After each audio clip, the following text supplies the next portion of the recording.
Why motivation is destroying your wealth. Have you ever noticed how almost every financial success story starts the same way? Someone wakes up one morning, watches a life-changing video, reads a powerful book, listens to a podcast, feels incredibly inspired, and suddenly decides that this is it. This is the moment everything changes. They create a budget. They download 3 productivity apps. They start tracking expenses. They open an investment account. They make a vision board. They write down goals. And for about 2 weeks, maybe 3, they feel unstoppable. They're checking their bank account every day. They're listening to finance podcasts during breakfast. They're researching investments late at night. They're calculating how much money they'll have in 10 years if they invest consistently. Everything feels exciting. Everything feels possible. And then, life happens.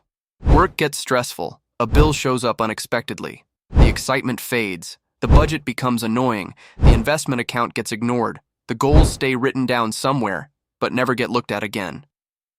A few months later, they're right back where they started. And what's fascinating is that most people blame themselves. They think they're lazy, undisciplined, not motivated enough, not built for success.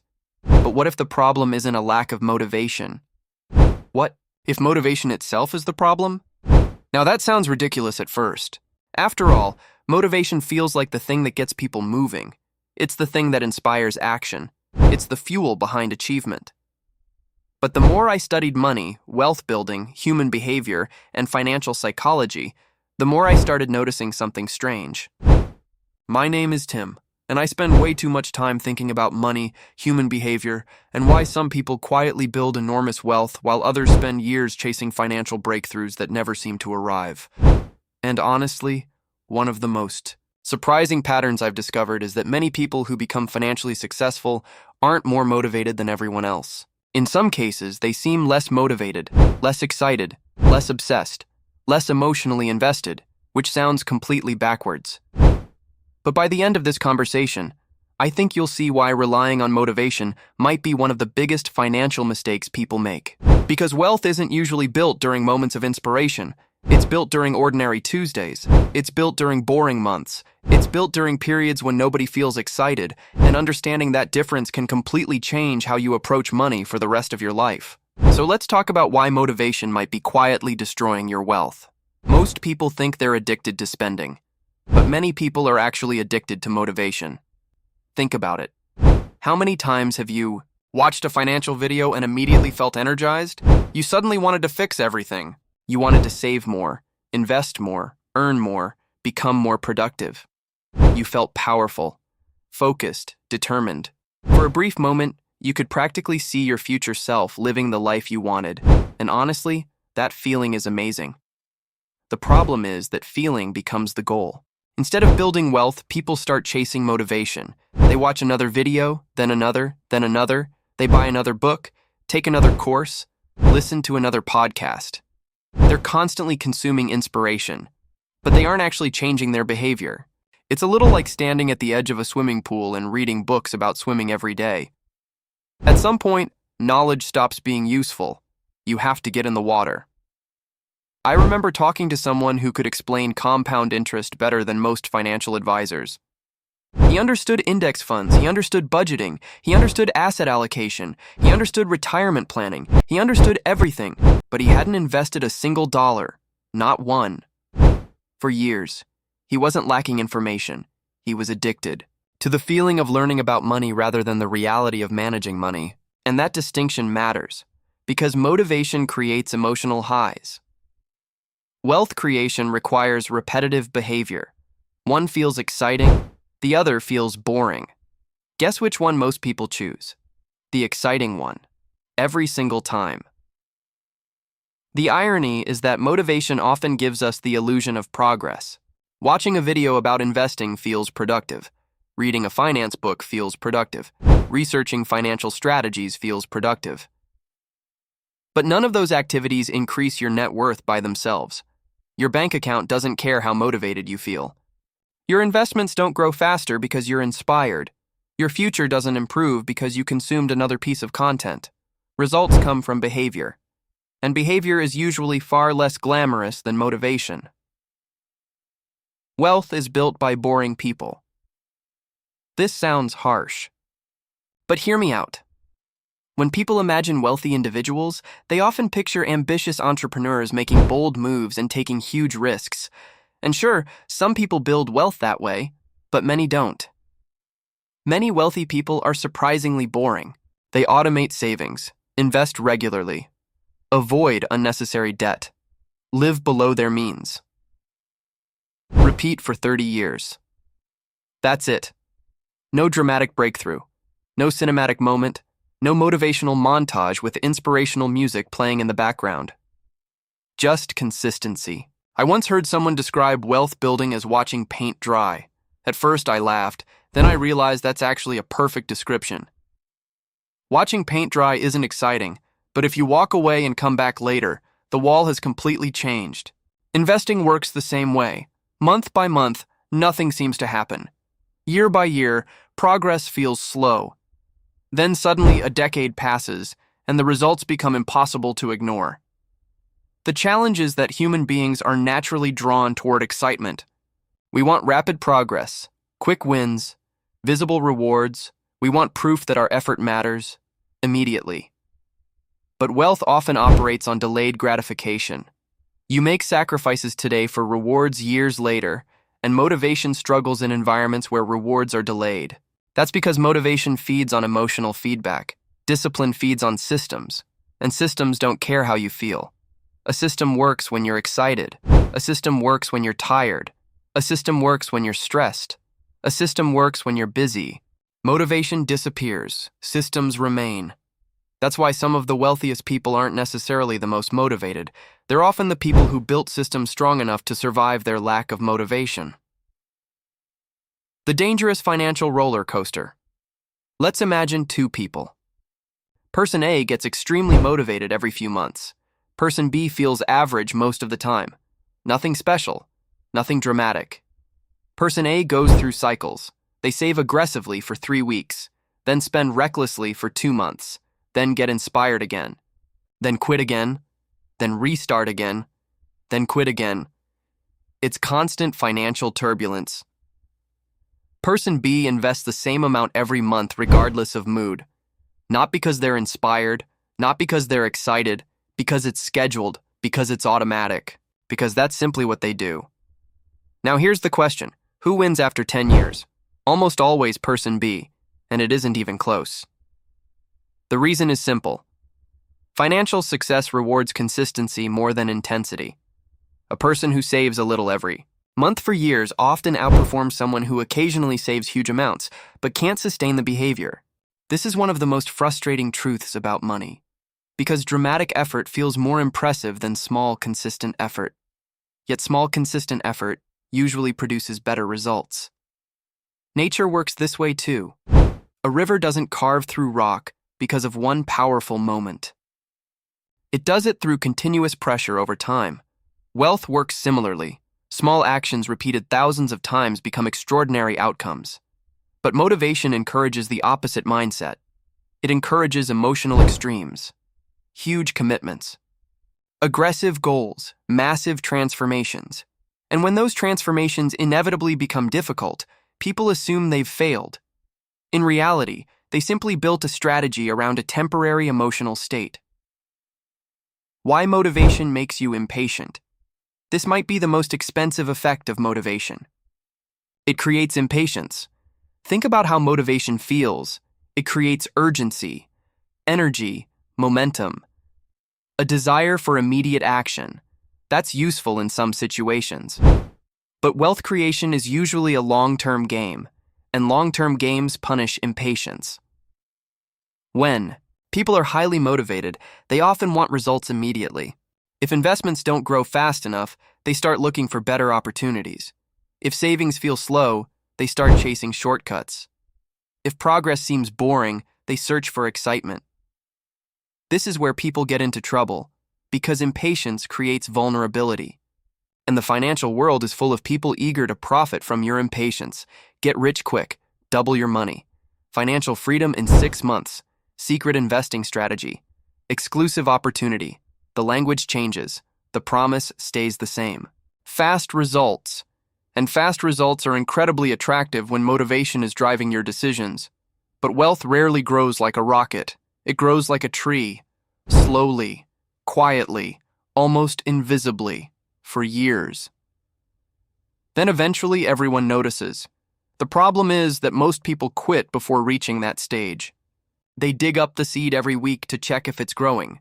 They switch strategies constantly. They abandon plans before the benefits appear. Motivation tells them faster is better. Reality tells them longer is better. And those two messages are often in direct conflict. The hidden cost of constant reinvention. Have you ever noticed how often people restart their financial journey? This Monday, they're focused on budgeting. Next month, they're focused on side hustles, then real estate, then cryptocurrency, then trading, then entrepreneurship, then minimalism, then productivity, then passive income, then something else. And honestly, I've done versions of this myself. You discover a new idea and suddenly everything feels different.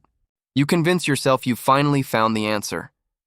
This strategy will change everything. This opportunity is different. This plan is the one. A few months later, another shiny opportunity appears, and the cycle repeats. The issue isn't curiosity. Curiosity is valuable. The issue is constant reinvention. Every time you restart, you lose momentum. You lose consistency. You lose compounding. Imagine planting a tree. 3 months later, you dig it up and move it. Then you move it again. Then again. Then again. Years pass. The tree never gets strong because it never stays rooted long enough. Financial plans work the same way. Most people don't fail because their strategy is terrible. They fail because they never stick with one strategy long enough to benefit from it. Motivation fuels this constant restarting. It convinces you that success is always one new strategy away. But wealth usually comes from executing simple strategies for extremely long periods of time. Not exciting, just true. The wealthy habit. Nobody celebrates. There's a habit that almost never goes viral. Nobody makes dramatic movies about it. Nobody writes inspirational quotes about it. Nobody brags about it at parties. And yet it might be one of the most important financial habits in existence. Showing up. That's it. Showing up. Making the investment contribution. Paying yourself first. Tracking spending. Reviewing finances. Not perfectly, just consistently. The older I get, the more I'm convinced that success in many areas of life comes down to this simple idea. Not brilliance, not talent, not motivation. Showing up, again, and again, and again. There's something almost magical about consistency. Not because consistency is exciting, because consistency accumulates. Most people underestimate accumulation. They think individual actions matter. In reality, patterns matter. One workout doesn't change your body. One healthy meal doesn't change your health. One investment doesn't change your finances.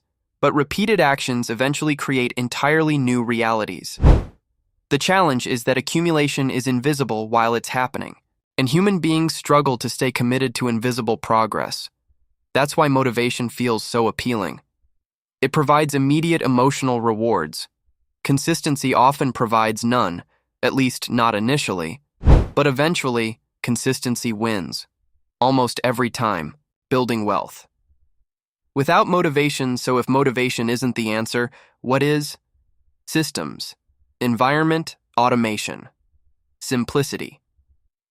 These things sound boring because they are boring, and that's exactly why they work.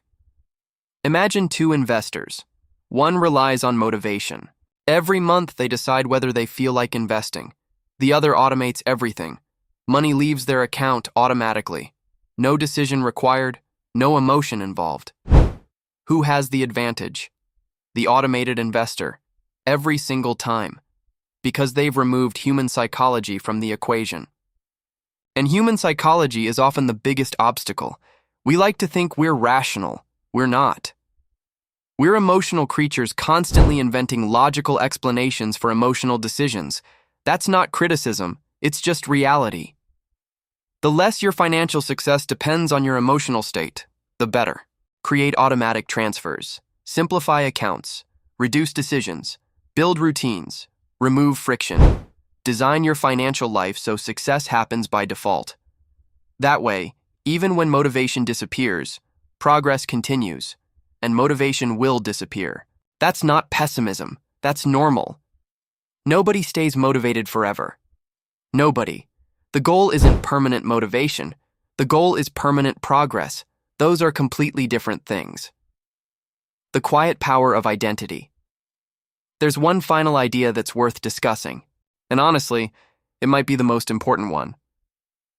People often focus on actions: save money, invest money, budget money, earn more money. Those things matter.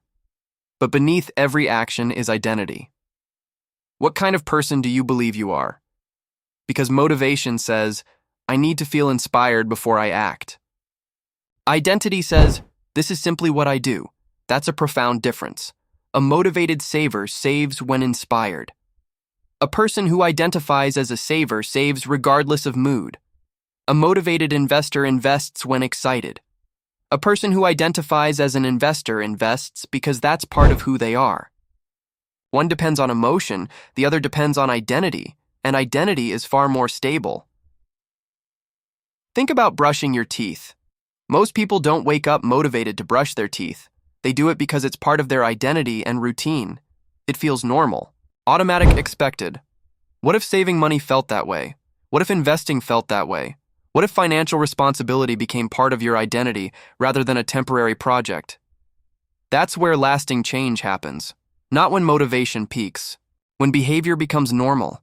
When good financial decisions stop feeling special. When wealth building becomes part of everyday life. Quiet. Routine. Unremarkable. Powerful.